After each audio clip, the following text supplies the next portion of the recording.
So when we talk about rights, rights must be respected, protected, and very critically, they must be fulfilled.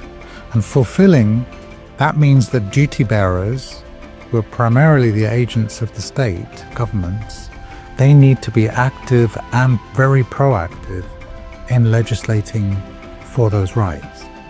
Now that means working to change laws on things like land ownership, property ownership, on access to finance, on starting a business, and even on mobility, moving around. And so this work is about changing the formal rules, the de jure ones, the formal rules, but it also means fulfilling rights, also means working to change the informal or de facto rules. And we need to do that by showing leadership in government domains, like providing opportunities for women to lead, to decide, and to legislate. It means protecting women in their own workplaces. It means making sure women get equal pay for equal work. So governments really need to set the tone.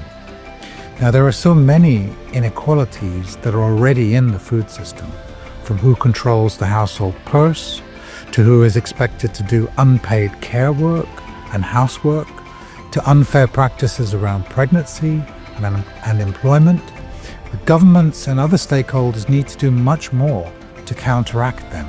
We at GAIN, we work to do this by ensuring that food policies, in writing and in implementation, do not disadvantage women. For example, increasing the support given to the production of crops that are grown primarily by women. And we do this by promoting female entrepreneurship in small and medium enterprises, also on farms that are supplying nutritious foods. We do it by supporting young women working on the farms and in the factories and in the food markets through improved food on site and improved breastfeeding and sanitation facilities.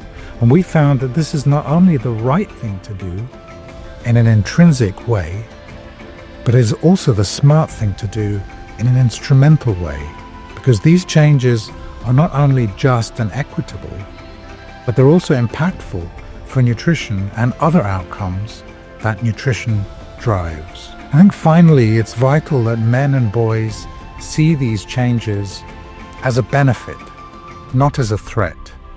And we know that power is not a zero-sum game. If I've got more power, it doesn't mean you have less power.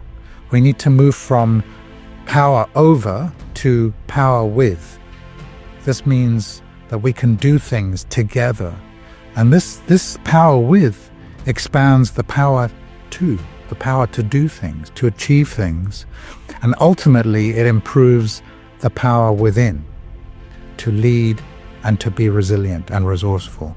And men and boys need to be engaged early, openly, and collaboratively. And 𝘄𝑺 uniqueness is its ability to connect policy and people. And it only takes a small number of people to write a policy, but it takes a very large number of people to implement it successfully. And 𝘄𝑺 recognizes this and works hard to connect people and policy for women and for nutrition.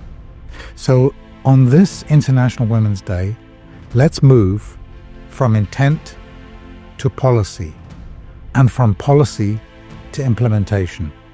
That means leadership for and from women, and it means allyship for and from men.